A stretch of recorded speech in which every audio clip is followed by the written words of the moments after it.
Hello everyone, I hope you are fine. Dear students, आज हम पढ़ने वाले हैं हमारी एक छोटी सी प्यारी सी poem the kite written by Harry ban.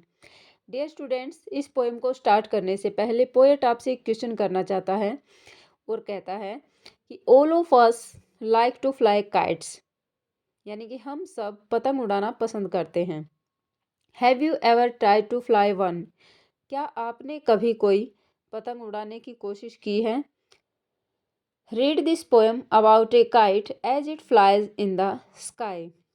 इस पोएम में हम पढ़ने वाले हैं एक ऐसी पतंग के बारे में जो कि आसमान में उड़ रही है। How bright on the blue is a kite when it's new.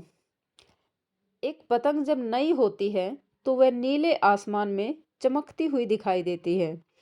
With a dive and a dip it snaps its tail, then soars like a ship with only a sail, as over tides of wind it rides, climbs to the crest of a gust and pulls with a dive। Dive होता है गोता लगाना, यानी कि जब यह गोता लगाती है और नीचे की ओर जाती है अपनी पूंछ को झटका देकर, फिर एक जलयान की भांति हवा की में तेज लहरों के ऊपर सवार होकर ऊंचाई पर पहुंच जाती है। जिस प्रकार से एक जलयान लहरों पर सवार होकर ऊंचाई पर पहुंचता है, ठीक उसी प्रकार से ये ऊपर जाती है। Then seems to rest as wind falls. और जैसे ही हवा रुकती है तो यह ऐसी प्रतीत होती है जैसे कि ये आराम कर रही हो। When string goes slack, you wind it back। जब आप उसकी डोरी को वापस लपेटते हो, वाइंड वैसे वाइंड मीन्स हवा होता है, बट इस पोएम के अकॉर्डिंग वाइंड होता है लपेटना।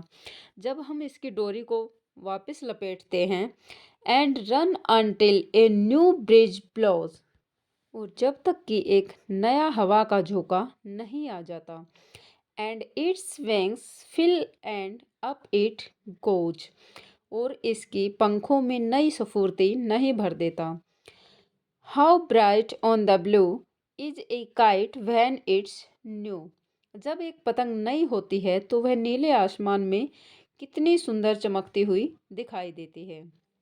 But a greater thing you never will see when it flies on a string in the top of a tree।